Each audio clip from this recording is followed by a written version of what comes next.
পৃথিবীর বিভিন্ন দেশের বিভিন্ন প্রান্তে নানান ধর্মের উৎসব পালন করা হয়ে থাকে। কোথাও ঈদ, কোথাও দুর্গাপুজো, আবার কোথাও ক্রিসমাস পালন করা হয়ে থাকে। আবার কোথাও এমন শোনা গেছে যে বাচ্চাদের কান্নার মধ্য দিয়ে নাকি পালন হয় ক্রাইম ফেস্টিভ্যাল। নানান ধরনের বিভিন্ন উৎসবের মধ্যে এমন এক উৎসব রয়েছে যা কিনা ভূতেদেরকে কেন্দ্র করে পালন করা হয়। ভাবা যায় ভূতেদের নিয়েও নাকি উৎসব করা হচ্ছে। অবশ্য এই সব উৎসব যে আজকের দিনের হাল ফ্যাশনের উৎসব তা একেবারেই নয়।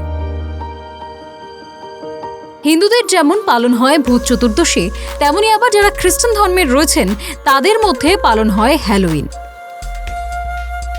এই দুই উৎসব ভিন্ন স্বাদের হলেও বিষয়বস্তু কিছুটা হলেও এক বলে মনে করেন অনেকে। এই প্রসঙ্গে বলে রাখা ভালো, ইন্দোনেশিয়াতে খানিক এমনই এক উৎসব রয়েছে যেখানে অশুভ আত্মাদের তাড়ানোর জন্য বিশেষ একটি দিন পালন করা হয়ে থাকে। আচ্ছা, ইন্দোনেশিয়ার এই উৎসবের নাম কি? কিভাবে বা পালিত হয় এই উৎসব? চলুন জেনে নেওয়া যাক। ইন্দোনেশিয়ার বালিতে অশুভ আত্মাদের তাড়ানোর জন্য যে বিশেষ দিন পালন করা হয়ে থাকে সেই দিনটি নেইপি দিবস নামে পরিচিত।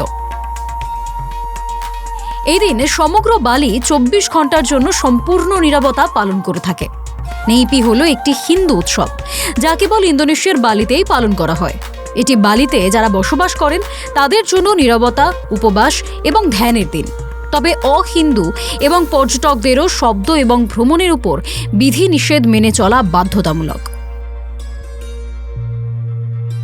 নেইপি সকাল 6টা থেকে পরের দিন সকাল 6টা পর্যন্ত পালন করা হয়। নেইপির আগের রাতে অসাধারণ রঙিন কুচকাওয়াজ হয়, যখন গ্রামগুলি রাস্তার চারপাশে বিশাল মূর্তিগুলি প্রদর্শন করে।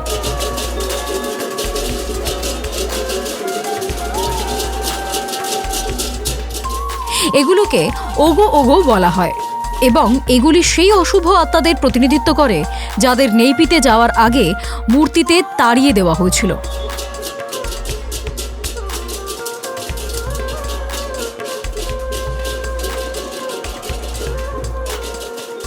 বালি দ্বীপের মানুষ বিশ্বাস করেন এই দিনে সম্পূর্ণ নীরবতা পালন করে এবং সমস্ত কার্যক্রম বন্ধ রেখে তারা অশুভ আত্মাদের থেকে নিজেদের রক্ষা করেন।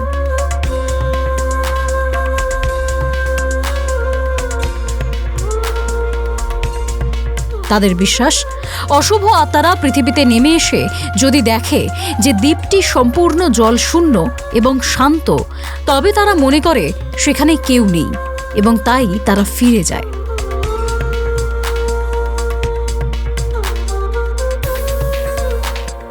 Calcutta television network.